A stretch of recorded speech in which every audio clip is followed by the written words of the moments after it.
నేను సూర్యాపేట డిస్ట్రిక్ట్ నుంచి వచ్చాను. అయితే సీఎం సార్ ఏమన్నారంటే సోమాజిగూడ ప్రెస్ క్లబ్లో మీరేమన్నారంటే కంపల్సరీ మీరు 30 లక్షల మంది ఉన్నారు కదా, 30 లక్షల ఇంటూ 3 వేసుకోండి, 1 కోటి మంది అంటే 100 సీట్లు మార్చవచ్చు, మీకు ఆ సత్తా ఉంది. మీరు మీ ముసలమ్మ మీ అమ్మ నాన్న వేస్తే 1 కోటి మందితో 100 సీట్లు చేంజ్ చేసే సత్తా మీలో ఉందన్నారు. మేము అలాగే మీ ప్రభుత్వాన్ని తెచ్చుకున్నాము. మీరు కావాలని ఇంకా డిలే చేస్తే మరి ఈ ఉద్యమం ఇంకా తీవ్ర పరిణామాలు చోటు చేసుకుంటుంది. మీరు దయచేసి ఆ ప్రవీణిక విషయంలో మీరు రాజకీయం ఎలా చేశారో ఇక్కడ కూడా రాజకీయాలు చేయకండి. మీకు దండం పెడతాను. కంపల్సరీ మీరు పోస్టులు పెంచాలి. నవంబర్లో 2 రాసే సత్తా మాకుంది. మీరు పెట్టే సత్తా మీకుందా లేదా? మీకే కనుక చింతశుద్ధి ఉంటే టీఆర్ఎస్ గవర్నమెంట్ ఇచ్చిన పోస్టులు మీరు ఫిలప్ చేసేది ఎందుకు?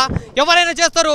టీఆర్ఎస్కి ఇచ్చిన 783 పోస్టులు ఎవరైనా ఫిలప్ చేస్తారు. నువ్వు ఇచ్చేది ఇంకా టీఆర్ఎస్ 30,000 పోస్టులు నువ్వు అప్లికేషన్ ఫామ్ నువ్వు తీసుకుంటున్నావు. నువ్వు అల్లో లీక్ జరిగింది అన్నది నువ్వే, అలాగే వాళ్ళకు పత్రాలు ఇచ్చేది నువ్వే. అది లీగల్ కోసం లైబ్రరీకి వచ్చింది కూడా మీరే.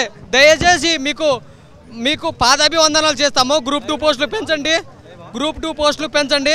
అదే మాకిచ్చే మీరు పెద్ద బహుమతి. ఇప్పుడు ప్రధానంగా ఇక్కడ ఎందుకు వచ్చామంటే గతంలో మీరు 2 లక్షల ఉద్యోగాలు అన్నారు. వాస్తవానికి 2 లక్షల ఉద్యోగాలు ఫిల్ అవుతాయా? కావు. కానీ ఏంటిదంటే వాస్తవం ధోరణి దగ్గర న్యాయం జరుగుతుందని చెప్పేసి నమ్మాము మిమ్మల్ని. ఇప్పుడు ఏమంటున్నారు? 30,000 ఉద్యోగాలు మేము నింపాము అంటున్నారు. కానీ ఆ 30,000 ఉద్యోగాలు కూడా అప్పుడు లీకేజ్ అయిన వ్యవహారంలో ఉన్న ఎగ్జామ్లే అవి. దాన్ని మీరు ఒక్కసారి ఆత్మ పరిశీలన చేసుకోవాలి కాంగ్రెస్ వాళ్ళు. ఎందుకంటే ఆ 30,000 ఉద్యోగాలు లీక్ అయినప్పుడు మీరు పత్రాలు ఇచ్చినప్పుడు తను అమ్ముడు పోయినట్టు మీరు అమ్ముడు పోతున్నారా ఏంటిది అనేది మాకు డౌట్ వస్తుంది ప్రజెంట్. ఇప్పుడు ఇంకో విషయం, క్యాలెండర్ అంటున్నా ఉన్నారు. ఈ క్యాలెండర్ ఎక్కడుంది? మేము ఏ గూగుల్లో వెతికినా లేదు. మీరు ఇచ్చే నోటిఫికేషన్కి మీరు మాట్లాడే మాటకి అసలు పొంతన లేదు.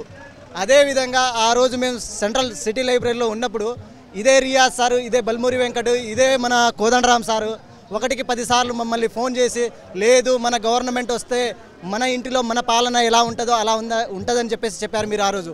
అప్పుడు మేము ఎలా నమ్మామంటే ఒక కోదండరామ్ సార్ని, ఒక రియాజ్ సార్ని, ఒక మా బాబాయ్ మా నాన్నలాగా ఊహించుకున్నాం వాళ్ళని. వాళ్ళ మాట కూడా అంత బాగా మాట్లాడారు. కాబట్టి ఈరోజు ఎందుకు పెంచాలన్నప్పుడు మీరు మా పక్షాన వచ్చి మాట్లాడట్లేదు ఎందుకు? మేమేమన్నా పొలిటికల్ బ్యాక్గ్రౌండ్, మేమేమన్నా పార్టీ పెట్టుకున్నామా?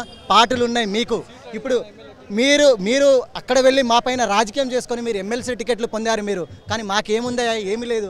అంటే మీకు ఇప్పుడు మన గవర్నమెంట్ వచ్చినప్పుడు ఎలా ఉంది? ఒకరికి ఎలక్షన్లో ఓడిపోతే ఇంకొకరికి ఇంకో ఎలక్షన్లో ఛాన్స్ ఇస్తూ ఉన్నారు. అదే ఒక నిరుద్యోగికి ఒక్క ఛాన్స్ ఎందుకు ఇవ్వట్లే?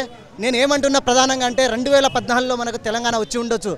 మొన్న తెలంగాణ సంబరాలు నీకైందయ్యా, మాకు కాదు. ఎందుకంటే ఆ రోజు ఉమ్మడి ఆంధ్రప్రదేశ్ ఉంటే సీఎం రేవంత్ రెడ్డి గారు ఈరోజు సీఎం అయ్యేవారా?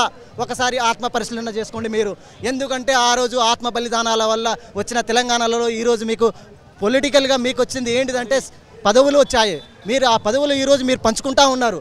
కానీ మాకు వచ్చే ఉద్యోగాలను మీరు ఎందుకు పంచట్లేదు? ఎందుకంటే మా జీవితాలతో అందరూ గతంలో ఉన్న ప్రభుత్వం ఆడుకుంది, ఈరోజు ఈ ప్రభుత్వం కూడా ఆడుకుంటుంది. ఎందుకంటే ఆ రోజు తెలంగాణ భౌగోళికంగా వచ్చి ఉండొచ్చు, పొలిటికల్లీ వచ్చి ఉండొచ్చు. కానీ ఆ రోజు విద్యా వ్యవస్థకు ఎలా రాలేదో ఈరోజు కూడా రాలేదు. ఆ రోజు గతంలో అని ఉండే మనకు బ్రిటిషర్స్, తెల్ల బట్టలు వేసుకున్న బ్రిటిషర్స్ ఉన్నారని, ఈరోజు కూడా తెల్ల బట్టలు వేసుకున్న ఆంధ్ర వాళ్ళే ఉన్నారు తప్ప మాకు న్యాయం చేసే వాళ్ళు లేరు. ప్రధానంగా చేసి మీరు చెప్పండి. నేను టైం వేస్ట్ చేయలేదు, పోయిటరీ రాసిన. నేను ఇలా ఇందిరా పార్క్ దగ్గరికి వచ్చాను. మేము ఒక చిన్న పోయిటరీ రాశాను స్టూడెంట్స్ తరఫున. నేను నిరుద్యోగిని అండ్ కవిని. అయ్యా పాలకులారా, అయ్యా పరిపాలకులారా, అయ్యా పాలకులారా, అయ్యా పరిపాలకులారా, మా గోస మీకు పట్టదు కదా సార్, మా గోస మీకు పట్టదు కదా సార్. మా కృషి లేదా మీ గెలుపులో, మా కృషి లేదా మీ గెలుపులో, మా కష్టం లేదా మా కష్టం లేదా మా కష్టం లేదా మీ గెలుపులో, మా కృషి మీ గెలుపులో, మా శ్రమ లేదా. మేము నిరుద్యోగులం సార్, మేము నిరుద్యోగులం సార్, మేము నిరుద్యోగులం. రాజకీయ నాయకుల చేతిలో బొమ్మలం, మేము బొమ్మలం, నాయకుల చేతిలో ఆట బొమ్మలం.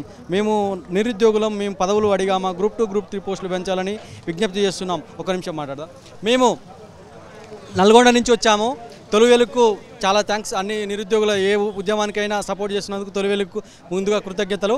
అయితే ఇప్పుడు జరగాల్సింది ఏంటంటే గ్రూప్ 2, గ్రూప్ 3 పోస్టులు పోస్ట్ పోన్ అడగట్లే. గ్రూప్ 2, గ్రూప్ 3 పోస్ట్ శంకరన్న గ్రూప్ 2 గ్రూప్ 3 పోస్టులు వెంటనే పెంచాలి. మేము పోస్ట్ పోన్ అడగట్లేదు. మీకేమో ఒక ఎమ్మెల్యే ఏదైనా ఇన్సిడెంట్ అయితే ఎమ్మటే నింపుకుంటారు. కాబట్టి వేకెన్సీస్ అన్ని 2 గ్రూప్ 2 పోస్టులు 2000, గ్రూప్ 3 పోస్టులు 3000, 1:100 చేస్తూ డిఎస్సి వాళ్ళది జియో 46 రద్దు చేస్తూ ఎమ్మటే తక్షణ జీవో లేకపోతే మా స్టూడెంట్స్ అందరం కలిసి రేపు మేము 64 మందిని అందలం ఎక్కించిన వాళ్ళం కాలుగు బల్పాలు కట్టుకొని తిరిగి ఇవాళ మళ్ళీ మిమ్మల్ని ఆ అందలం నుంచి ఒక్కటేసారి దింపడానికి ఒక్క క్షణం కూడా పట్టదు, ఆ అరక్షణం కూడా పట్టదు. కాబట్టి పోస్టులు పెంచాలి. ఇప్పుడు ఏలుముద్రగాలేం అధికారంలో ఉంటున్నారు. పిహెచ్డీలు తెలుగు లిటరేచర్ పెద్ద పెద్ద చదువులు గ్రూప్స్ అన్ని గ్రూప్ 1 స్టాండర్డ్లో చదివిన వాళ్ళు ఇవాళ నిరుద్యోగులు ఆత్మహత్యలు చేసుకునే పరిస్థితి ఉంది. రూమ్ రెంట్ కట్టలేని పరిస్థితి. అసలైన తొలి వెలుగు. ఫాలో వాట్సాప్ @తొలి వెలుగు official.